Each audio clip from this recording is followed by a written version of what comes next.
Je l'aime, moi, la question numéro 5. Je l'aime beaucoup et je vais me faire avec elle un beau rectangle. C'est la ficelle.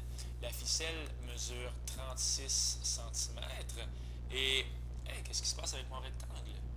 Tiens-toi. Et mon rectangle, dans le fond, je vais tricher un peu. En fait, je vais observer de mon imagination. Je vais mettre un X ici. Donc, ça ici, c'est X. Et on veut que, on veut que l'aire, en fait, on réalise que l'aire du rectangle varie selon la hauteur X. Évidemment, qu'est-ce qui va rester pour les deux autres morceaux qui sont là? Bien, on va faire 36 moins x, puis après ça, qu'est-ce qu'on va faire? On va diviser par 2 pour trouver juste un morceau. Ben oui, ça fait 36 moins 2x, tout ça divisé par 2, ben ça va faire 18 moins x. En fait, ce que j'essaie de vous dire, c'est que si x c'est la hauteur, ben devinez quoi? La largeur, ça va être 18 moins x. Alors, c'est vraiment, je ne sais pas ce qui se passe dans mon écran, mais c'est vraiment avec ces deux quantités-là que je vais travailler. Whoop là. Donc, je vais travailler avec x et avec 18 moins x. Et ce que je voulais faire tantôt, c'était de célébrer avec un petit peu de couleur, comme ça. OK, on efface un peu, et c'est parti. Nous, on aimerait vraiment beaucoup que l'aire du rectangle soit supérieure ou égale à 50 centimètres. J'espère que vous réalisez que si je fais un long rectangle et très mince, ça ne fera pas 50 centimètres carrés. On veut donc que l'aire c'est 18 moins x fois x, comme dans base fois hauteur. On veut que ça soit plus grand ou égal à 50. N'allez pas croire que c'est toujours la même aire. Hein? L'aire, je le répète, varie. 18 fois x, ça fait bien 18x, moins x2. J'aimerais beaucoup que ce soit plus grand ou égal à 50. Mais nous, en quatrième secondaire, on n'a pas encore vu les plus grands ou égales, fait qu'on va juste marquer égal. OK? Alors ici, il y a un exposant 2. Alors 18x moins x2, quand est-ce que ça frappe? Quand est-ce qu'on frappe le 50? Est-ce que c'est à partir de x égale 1? Non, je crois pas, hein? Parce que 1 fois 17, ça fait pas 50. Oui, j'ai dit 17, hein? Parce que 18 moins 1, ça fait 17. Est-ce que c'est quand x vaut 2? 18 moins 2, ça fait 16. Est-ce que c'est quand x vaut 3? 18 moins 3, ça fait 15. Ah, quand x vaut 4, par exemple. 18 moins 4, ça fait 14. Et 4 fois 14, ça fait... Ah, ça fait combien? Ça fait 56 centimètres carrés. Donc, la vraie réponse, est quelque part entre 3 et 4. Wow! OK. Alors, quand est-ce qu'on frappe le 50? Bien, allons-y. Ça va faire moins x2 plus 18x moins 50 égale 0. Le moins devant le x2, il est très dérangeant. Donc, on pourrait faire quoi à la place? On a tellement de choses qu'on pourrait faire. On pourrait le mettre en évidence. Ça fait moins x2 moins 18x plus 50. Avez-vous vu? Tous les chiffres, tous les coefficients ont changé de signe. J'avais un moins, il est devenu plus. J'avais un plus, il est devenu moins. Et j'avais un moins, il est devenu plus. Ensuite, on peut faire quoi? On pourrait peut-être diviser par moins 1. Comme ça, je divise par moins 1 de chaque côté. Et finalement, ça va juste donner ceci. Ça va donner x2 moins 18x plus 50 égale 0.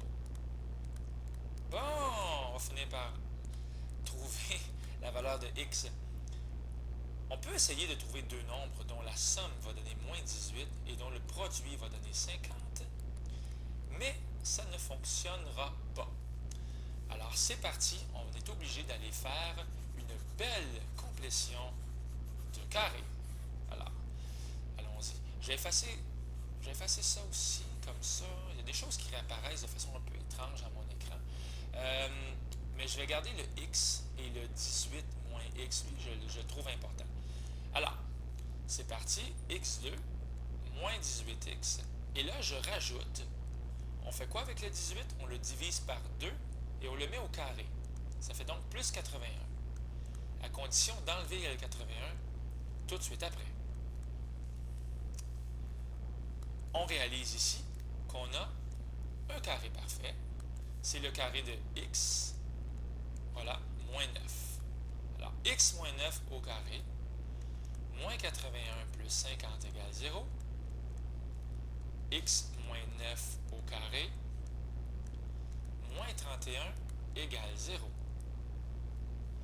Nous avons notre différence de carré.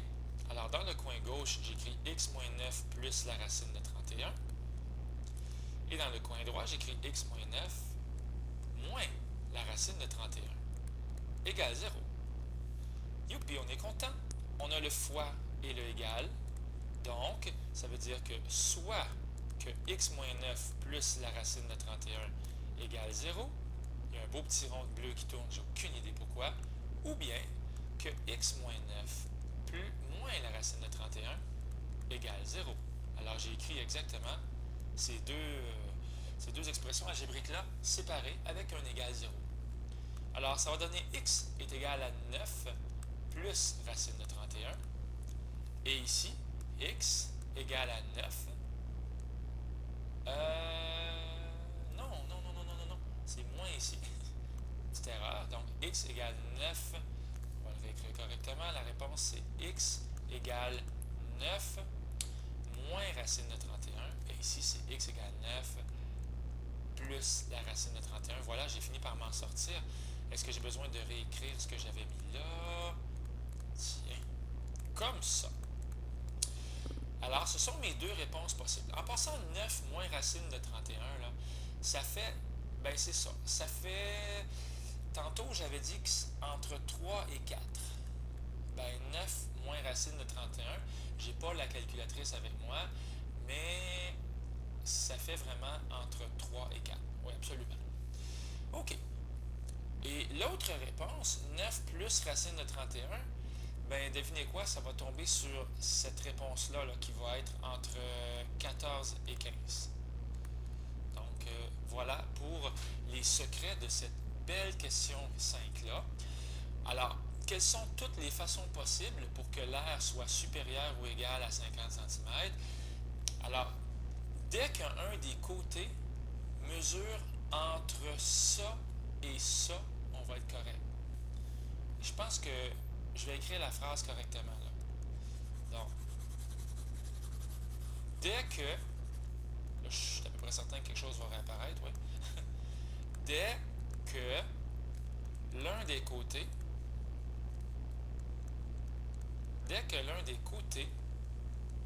mesure entre 9 moins racine de 31 cm et 9 plus racine de 31. Dès qu'on a ça, on va pouvoir affirmer que l'air va être plus grande ou égale, pas plus petite, mais bien plus grande ou égale à 50. Voilà!